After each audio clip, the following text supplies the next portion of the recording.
I came across this stat, and this stat was that 90% of all startups fail. And I thought, well, hang on a second. I know how to run online businesses now, and I've learned so much over these years. Why don't I go away and buy a website business that's past that 90% failure rate? Because my other startups were kind of failing and dwindling away.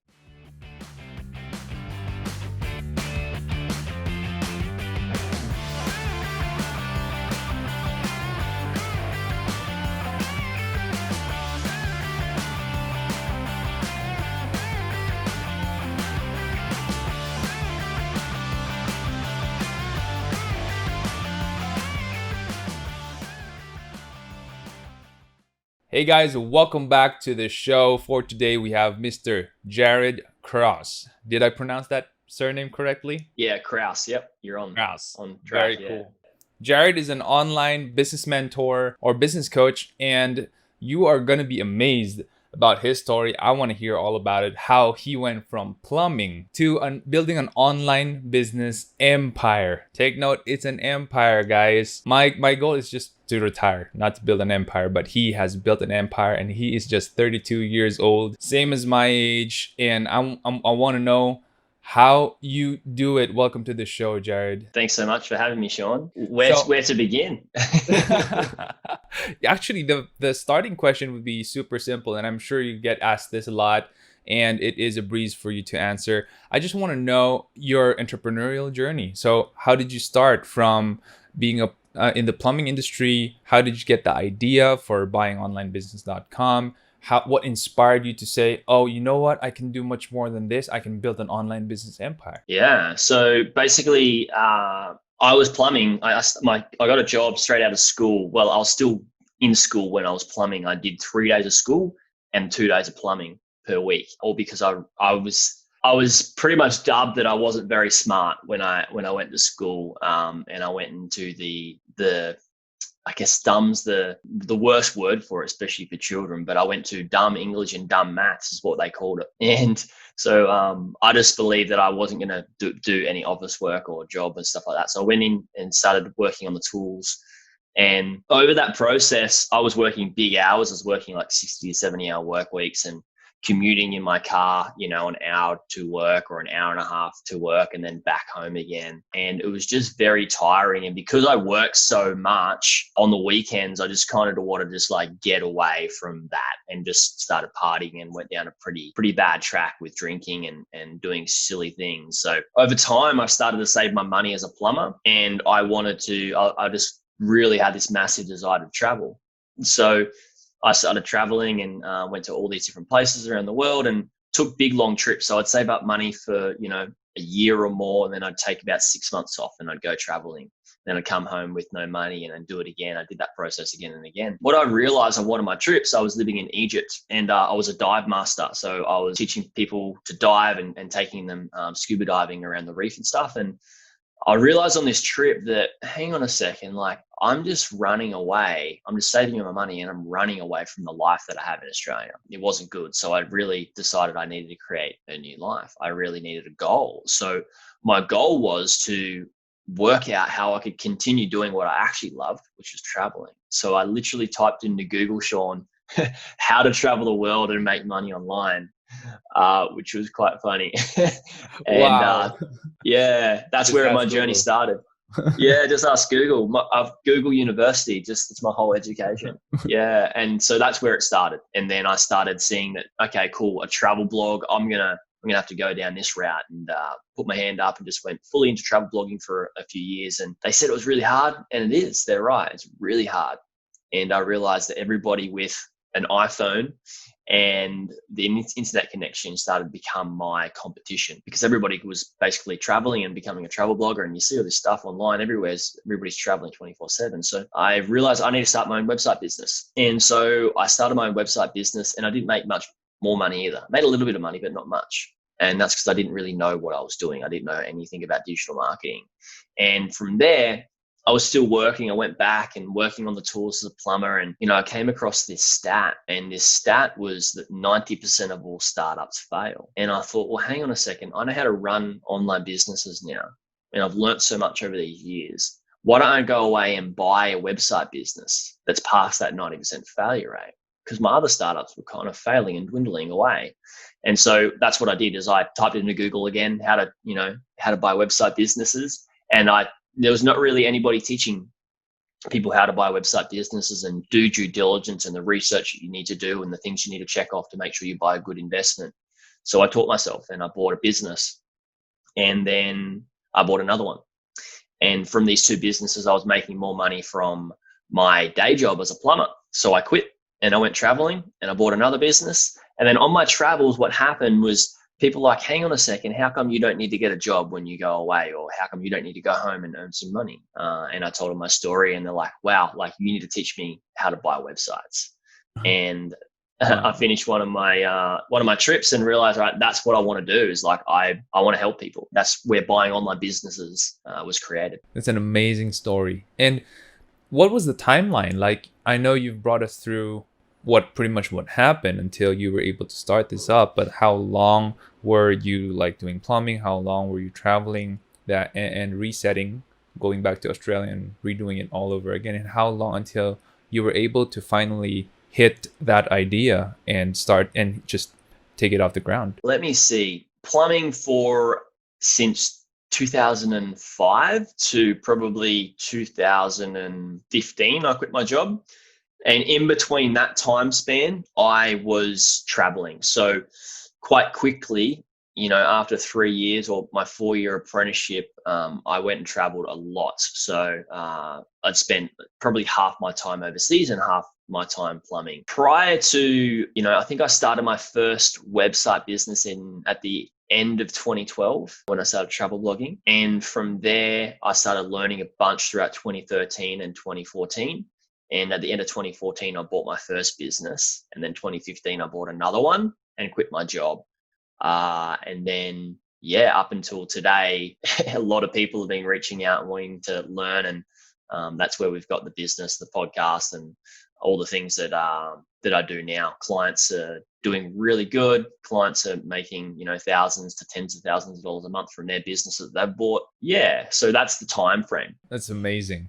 So 10 years of resetting, and then from 2005 to 2015, and then after that, you were just traveling the world. Awesome. From your startup journey, and I would say so that taking all things into consideration, that's around 15 years from 2005 to now. What are the most important lessons that you learned from this journey? That's quite a question. So what do we have? That's 15 years. There's a lot. One of the biggest ones for me was really that aha moment of like, I don't need to start a website business to make money. It's really hard. And a lot of people that do that, fail. 90% of people fail, and you got to put a lot of money, time and effort and energy into it.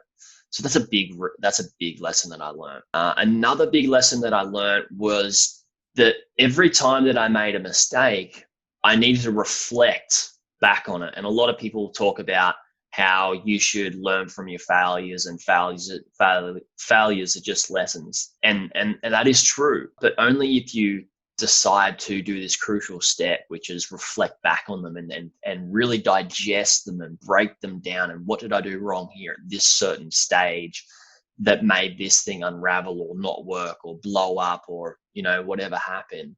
That reflection was really, really valuable. And I started to learn this reflection of quite early when I started traveling. I would think back to, and this is my ego speaking, which isn't great, but I'd think back to try and count how many countries I'd been to, or count how many awesome things that I'd done, and realize, okay, cool, in that moment where I'm at, in the next year, I want to up that and do better and better and better each year and go to more places or do more things. And what came out of that was me reflecting back on what I did in my experiences of traveling. And that's what I started to do in business and in life. I was like, all right, what did I do last year in business? And how can I do better this year? What did I do wrong? What did I do right? And then how can I do that in the next coming 12 months? So that reflection piece is being really, really valuable. And I feel that a lot of people in business and life don't do that enough. And it doesn't have to just be business. It can be, with your relationship, how's your relationship been the last 12 months? Has it been good? Has it been bad? How can you make it better the next 12 months? or, your art or your skill. I love surfing. That's my passion. What have I done well in the last 12 months? Was I surfing more? Was I surfing less? Where did I surf? How many hours? All those different things. I think reflection is so valuable, and we have this lesson that we can, this whole education that we can take for free, and it's all from experience that we've had. So that's been a big one. And one last one, I guess, was probably hiring mentors and hiring coaches and hiring people that have achieved what I've already, have achieved what I want to achieve, that have already achieved that. That can help me go through and do that with, pointing out where the landmines are and all these different things, so I don't have to hit them myself. That's been a big help. As soon as I started hiring people, the growth just changed. It just became hockey stick growth on not just business, but personal as well. I have personal mentors too, spiritual mentors and all that sort of stuff. So I guess those are probably the three biggest things if I was to break them down off the top of my head. I mean, if we were to really dive into this and I got to spend a day thinking about it, I'm sure there'd be more. I'm sure there would be, but off the top of your head is usually the best ones, because these are the ones that you practice. I mean, it's implicit for you, it just came. And I want to ask a follow-up question, if you don't mind, for the reflection. I wonder how you do it. Do you do it through journaling? Do you record, as you talk about it to your self-talk? A lot of people do that as well. I just want, because a lot of people that I know don't do that. You are right in saying that we have that wealth of data already inside of us. We just don't think back and reflect on it, and we don't think how to use it for the coming months or years ahead. How do I do it is a great question. I think somewhere along the line I learned that I should always be testing, and not just testing things with business and ads and the stuff that I learned heavy into digital marketing, but testing my health, testing the supplements that I'm taking and all that sort of stuff. And I never really have been a big journaler. I never really have, taken, notes for years and years and years on end. I've actually forced myself to do so because I've learned that from people that you should journal every day. And my perception is that you should do what feels better for you and what comes easier to you. And that just wasn't a thing for me. So I didn't really go through the journaling thing. Instead, I guess the way I like to reflect is just in my mind, in my mind's eye, and remember what I was doing. What was I doing that caused me pain or caused me harm or didn't work? And what did work well, what helped me better, what was far more effective. And I guess the way I would do it, if we're going to get quite mechanical and engineer, break that down as an engineer would, I kind of think back to that reflection point or that time period of when I was doing something. Say, for example, I was testing my health, and then I would sort of, grab that time period and then think about, what did I do on that timeline? And then, what did I do with my sleep? What did I do with my exercise? What did I do with my intake of food and liquid? And then I would break each one of those down of all right, how much did I sleep? Did I monitor my sleep? How much exercise did I do per week? And then also how many times did I eat junk food or drink bad, sugary drinks or whatever it is? And then I would sort of work out, okay, how did I feel overall?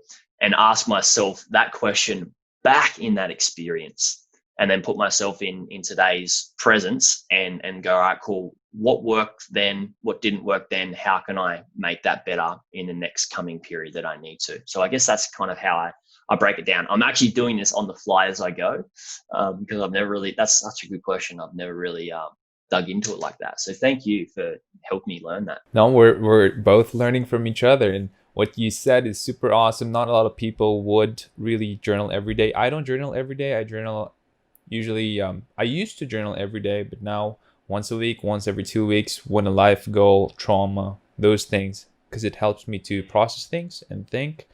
And then I have a follow-up question for your last advice, which is about mentors. Now, a lot of people don't like to hire mentors. They like to get free mentorship. That, if we're going to be honest, a lot of people find hiring mentors as absurd. And there are very few people like yourself who value mentorship so much so that they'd be willing to pay for it, for a mentor or a coach. How did you get around that mentality? Yeah, that's a great question. How did I get around it? The answer is I struggled with going it alone and doing it myself. So I used to go to free seminars and take pages of notes. And I used to go away and learn all these things from different seminars and videos and audios and books and everything. I just learned so many different strategies.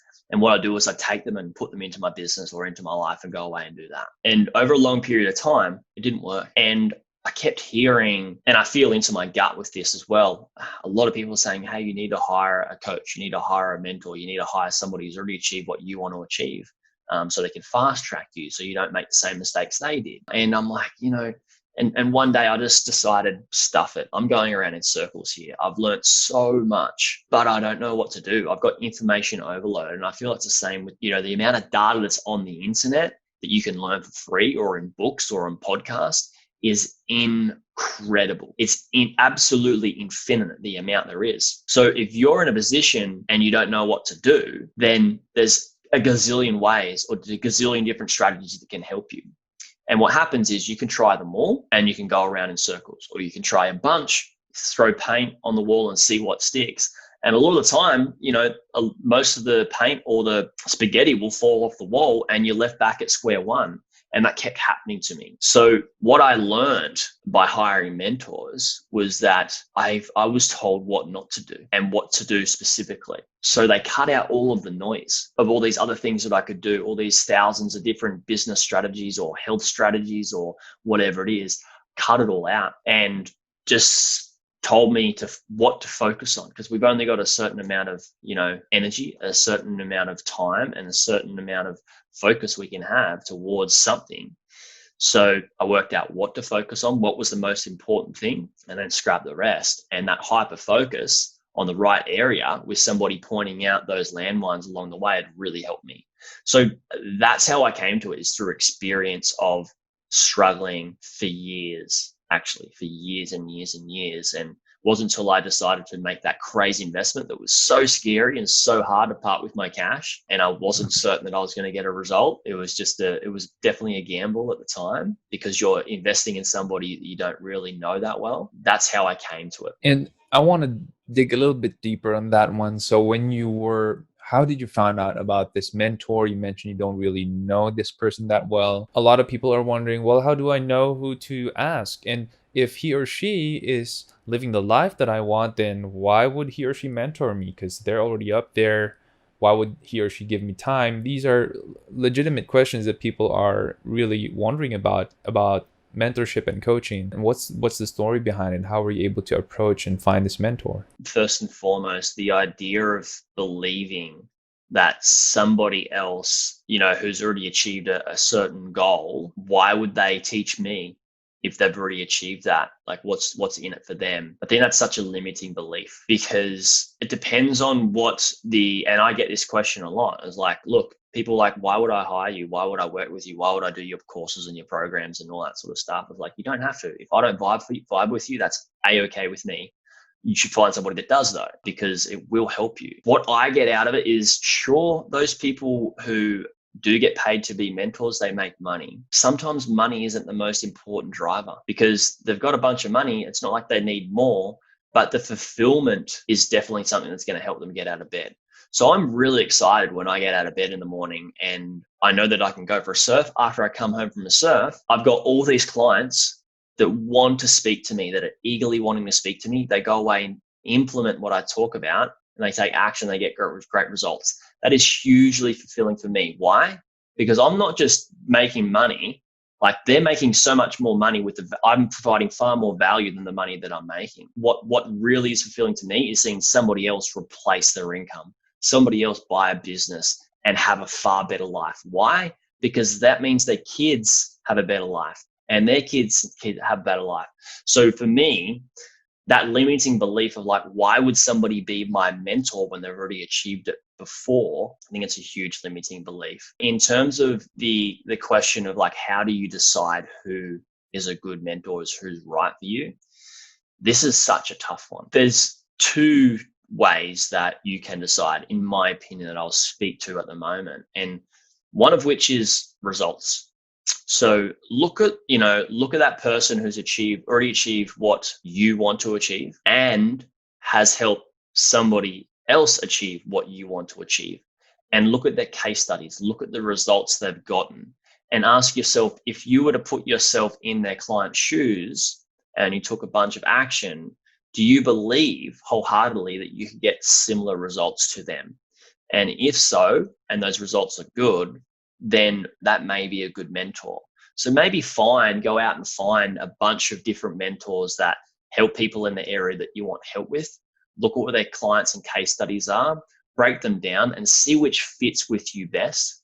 And then the second strategy would be, once you've done those, once you've got say 3 mentors and they've got all their different case studies and all those different clients, feel it in your gut, feel it in your heart, which feels better for you. Which person do you vibe with better? Which person do you easily connect with? And which person do you feel you'd be easily drawn to out of the 3? And that's probably the best way to make a decision on a mentor. Another way that I like to do it is find those 3 mentors or find those 3 coaches or somebody to help me. But the way I like to find them is by referrals. And this is a hard one because a lot of people listening may not have a big, massive network of people that can refer. But if you can, then definitely go by referrals and then make your decision from there. So does that make sense? Makes a lot of sense.